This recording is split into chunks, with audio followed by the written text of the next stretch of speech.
Hi, everybody. Today we're going to be talking about a digital content tracker.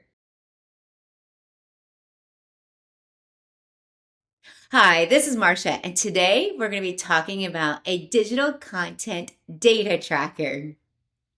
Hi, everybody. Thank you so much for joining. That's right. Today we're going to be jumping right on into using a digital data tracker as a quick formative assessment point. Now, since we're going to be using it for digital content, I've actually created the data tracker online that you could quickly go in and keep track of the data points. Now, most applications do give you quick ways to look at the data, but sometimes by just looking at the data, we don't process the data. So today I'm going to talk about taking the data from the online resource and just putting it in a quick, easy to use form so that way you can keep track of how the students are doing, especially when you want to use that data to drive your small group instruction. So let's go ahead and get started. What you see here on the screen is a digital data tracker. Now this is fake data, but I wanted to show you what it would look like inside of my classroom. So I opened up one of my online programs. It could be ST Math, it could be Progress Learning, it could be a Desmos activity, whatever data that you are currently using or whatever digital content you are currently using in your classroom, go grab the reports and you can use this form.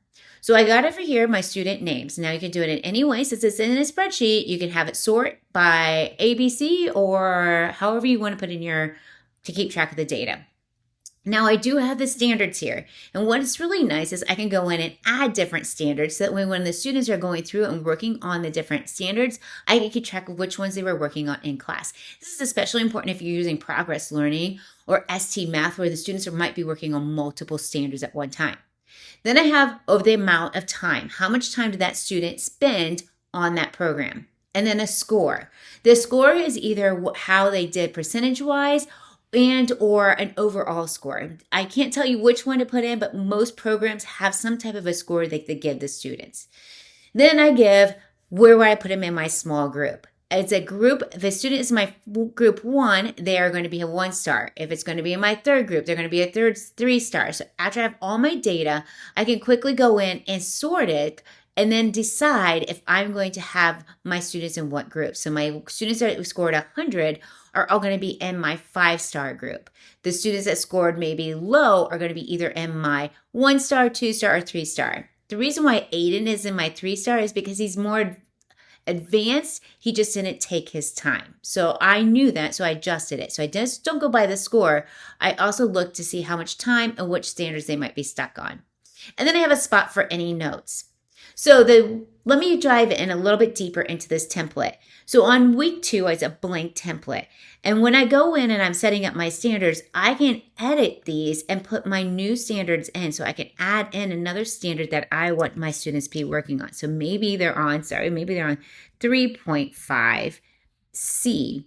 So as soon as I go in and add that item, I can even change a color if I wish. Let me put that as a dark green.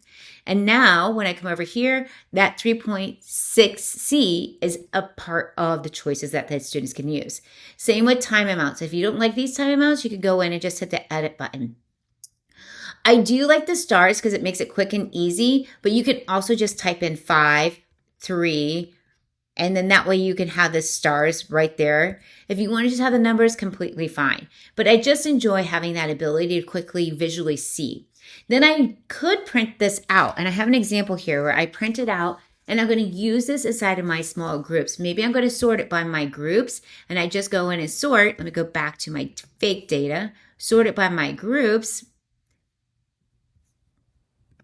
And now I'm going to have who's going to be in my first group with 5 stars, who's going to be in my second group with 4 stars, 3 stars, so on and so forth. And then I just hit print. That way my groups are already pre-made for me. I love this for digital content because sometimes, again, we have all that data, but we don't do anything with it. So by just going in and practicing, keeping track of how much time, how they scored, or what group they are working in, is just going to really help you to formulate quality small group instruction. All right, give our digital data tracker a try. I know you're going to like it.